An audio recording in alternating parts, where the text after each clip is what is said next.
Para impulsar el desarrollo de Quintana Roo con la generación de más empleos para la gente y nuevas inversiones que permitan diversificar la economía, surge la Agencia de Proyectos Estratégicos AGEPRO en Quintana Roo, cuyo titular Eduardo Ortiz Caso nos platica a fondo de los avances en los proyectos que están trabajando en la presente administración del gobernador Carlos Joaquín González. El año en que empezamos a trabajar en el Instituto de Planeación, en el INPLAN, fue en el 2005. O sea, tenemos 14 años picando piedra. Y me acuerdo que cuando iniciamos, lo que decíamos es una frase que decía que una visión sin un plan es solo un sueño. Sí. Y nos dedicamos a hacer el plan Cancún 2030, que ha sido la guía de la ciudad de Cancún. O sea, en el 2005 nace la institución del INPLAN. Ahora en el 2019, ya con el gobierno del estado, con el gobernador Carlos Joaquín, la visión de él y que yo lo ayudé a darle forma, fue cómo creamos una dependencia, una entidad para hacer realidad de esos planes. Sí. Y es así como surge la Agencia de Proyectos Estratégicos. Que así se llama ahora. Que así se llama esta dependencia de proyectos estratégicos, que es del Estado. El INPLAN pues sigue funcionando, es a nivel municipal, ¿no? Sí. Ese es su área, y a nivel Estado creamos la agencia con la visión de tomar algunos de esos proyectos del Plan Cancún 2030, en el caso de Cancún, que ahora te voy a platicar, y poderlos llevar a cabo, pero además hacer otros proyectos para todo el estado.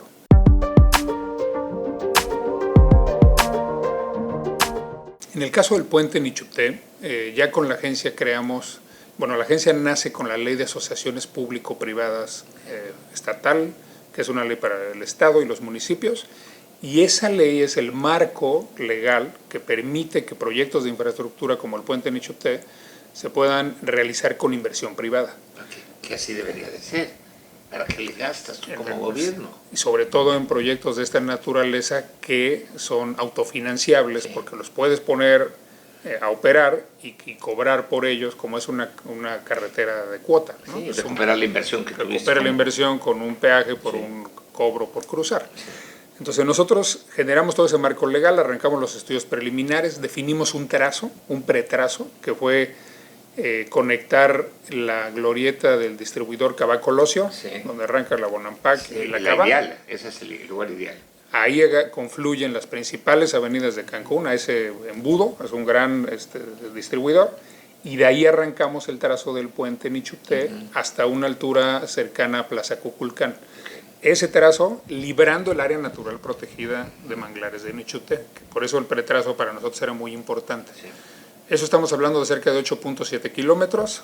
Todo eso hicimos también una prefactibilidad ambiental, nos dice que sí libramos el área protegida, no pasamos por zonas de mangle, y entonces generamos un perfil de proyecto donde dijimos, a ver, este es el trazo, 8.7 kilómetros, un estimado de 4,000 millones de pesos de inversión. Originalmente hablábamos siempre de que se tendría que, las condiciones que tiene que tener el puente es que considere que pueda subirse el transporte público, que tenga ciclovía y que tenga otro espacio para peatones. O sea, no es un puente para autos. Y que de 4 carriles. La viabilidad está en el análisis, pedimos que se haga el análisis entre 4 o 2 carriles. Esa es en la etapa en la que está. Con ciclovía y con espacio para peatones. Si es de 2 carriles por sentido o 1 por sentido, de todas formas tienen que llevar ciclovía y andador peatonal, ¿no? Entonces, en esa etapa, así lo planteamos, a nivel perfil lo subimos a la plataforma Proyectos México, que es una plataforma de Banobras, donde todos los inversionistas y fondos mundiales están pendientes de los proyectos, y recibimos el año pasado se llama propuesta no solicitada, que es que prevé la ley, que es una solicitud de un consorcio mexicano que dice, oye, a mí me interesa lo que tú pusiste, me hace sentido, yo hago mis estudios y te hago una propuesta. Entonces ya la recibimos, esa expresión de interés, dijimos que adelante, que hagan sus estudios y nos los presenten, y estamos en esa etapa. Ahorita ese consorcio mexicano lo que está haciendo es revisar sus estudios, que nosotros los vamos a verificar con los estudios propios del Estado, para determinar cuál sería la tecnología, el sistema constructivo, cuál sería el monto de la inversión, cuál sería el volumen de vehículos estimado que estarían pensando que se pueda subir al puente, y cuál sería una posible tarifa. Entonces eso nos va a dar la factibilidad financiera y técnica del proyecto. Ese alto lo vamos a revisar el mes que entra en octubre. A finales de octubre ya sabemos qué números les da, insisto, qué número de vehículos se podrían subir y costos, ¿no? Y la posible tarifa, y con eso nosotros es un corte y veríamos si el proyecto sigue adelante con sus demás estudios para que nos entreguen su propuesta completa a principios del año que entra. De todas formas tendríamos que salir a licitación, porque así la ley lo marca, aunque ellos presentan, nosotros tenemos que licitar. Sí. Y si todo es viable, y ya entonces sabemos si es de 2 o de 4 carriles, con esa licitación lo que estaríamos pensando es que el proyecto pudiera arrancarse antes de la mitad del año que entra, la construcción. Qué buena onda.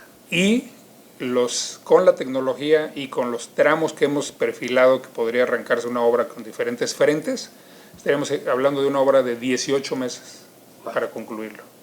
Es decir, ese proyecto, si todo va bien, como se están haciendo los estudios y la perfectibilidad, se estaría concluyendo sin duda en esta administración estatal.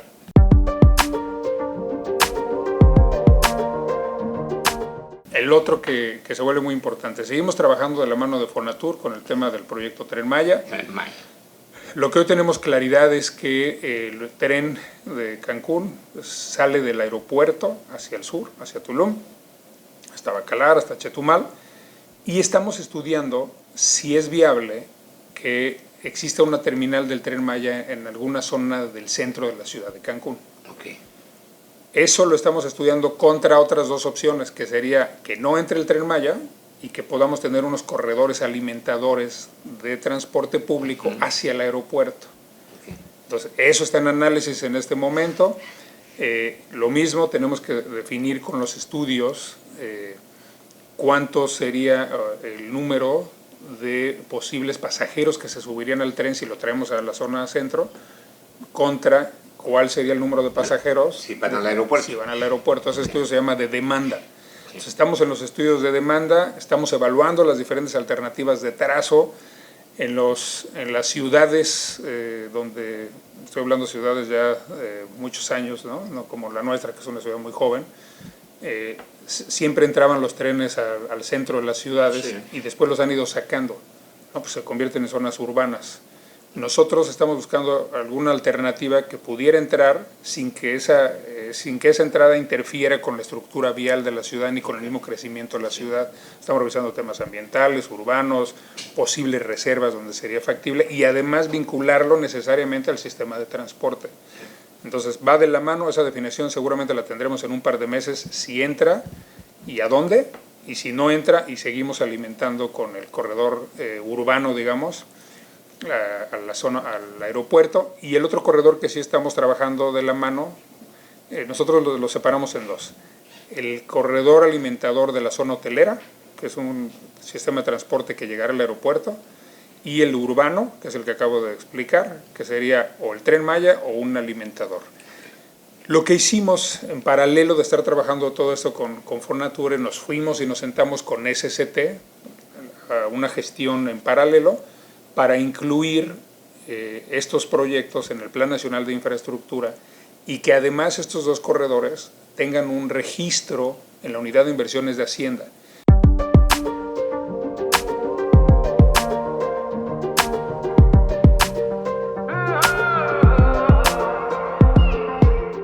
¿Cómo le hacemos para hacerlo muy bien? ¿Cómo cuidamos el tema ambiental? ¿Cómo cuidamos el tema social? ¿Cómo cuidamos el tema de patrimonio?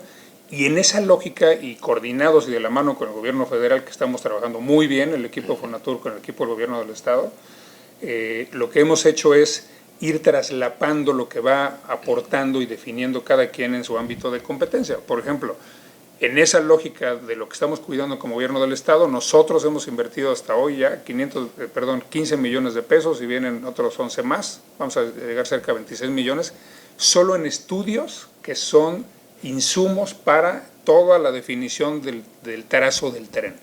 Como ustedes saben, el proyecto fue licitado, el trazo definitivo del tren por Fonatur hace unas semanas, y nosotros en paralelo estamos haciendo un estudio que le llamamos LIDAR, es una fotografía aérea a detalle, que lo estamos aportando para que ese trazo que se va a definir busque las mejores condiciones de trazo, porque Quintana Roo es relativamente plano, o sea, lo vemos en la península. Si ves un monte es que es pirámide.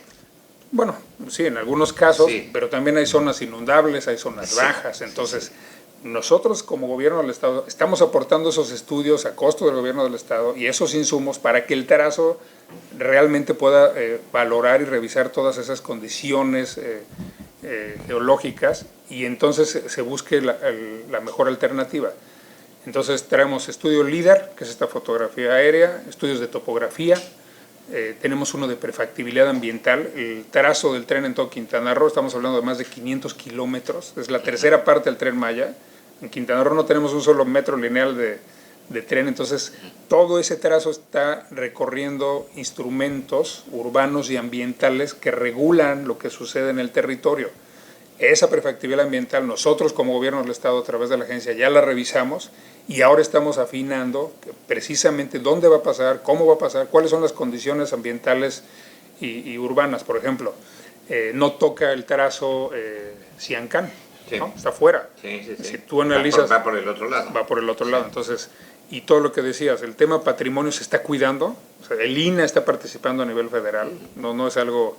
Es un tema intersecretarial a nivel federal, intersecretarial a nivel gobierno del Estado y también ya están participando los municipios. Entonces, se están cuidando los detalles, esa es parte de las funciones también de la agencia, estamos perfectamente coordinados.